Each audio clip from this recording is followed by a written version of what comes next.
Profit is what we're going to be talking about today. It's something that every firm, whether providing a service or producing a product, is trying to make. But what happens when your competition is doing that a lot better than you are?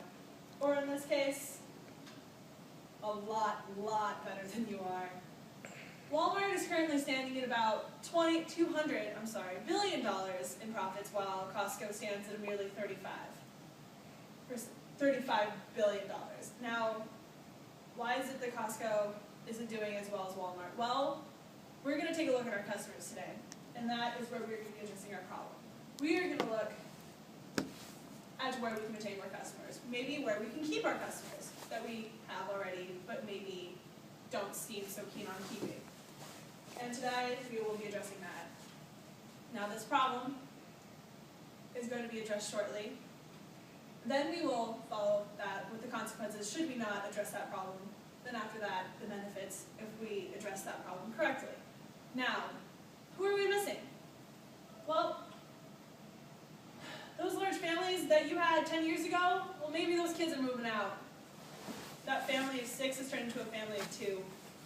They don't need all that bulk that Costco provides. So what is going to drive these families to continue shopping at Costco when they don't need the bulk? We are going to be focusing on the aging demographic. Now, I don't mean a senile demographic, but rather a retired demographic. The ones that are just one and only, maybe have a spouse or a cousin you have to take care of, an aunt, but nothing as large as a whole entire family. So maybe they don't need that bulk anymore, but rather services that Costco also provides, such as the hearing aid centers, the eye care centers, and the pharmacy. But what is differentiating them from any other service provider? Because in a saturated market like America has,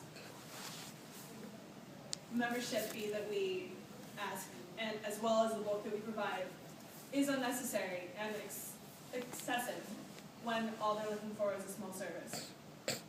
Now, we have the idea of offering a small membership, a smaller, more specialized membership. So, should we not address this problem, we would be dealing with consequences. So, we have talked about this problem. Now, we're going to talk about the consequence, which is the loss of profit. Now, we all know that when you have a larger demographic, you're going to have a larger profit because you can address more customers. But what happens when those customers go away? Our profit will go away, and we don't want that. So that is a huge consequence of doing nothing. Also, the sustainability of growth and profit that we are currently luckily reveling in may not be so substantial, or rather profitable for much longer.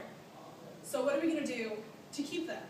Because the customers that we used to have may not need us anymore. We need to make them want us.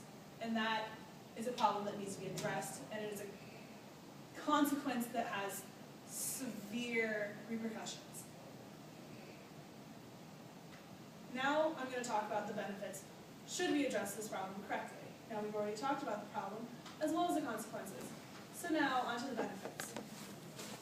Well, we all know that an increase in profits will most likely come from an increase in customers, which is something that we will be doing immediately. And also, considering rather a more manufacturer's perspective and talking more about our suppliers, we would be working with the medium bulk, and that means that it's a win-win on both ends.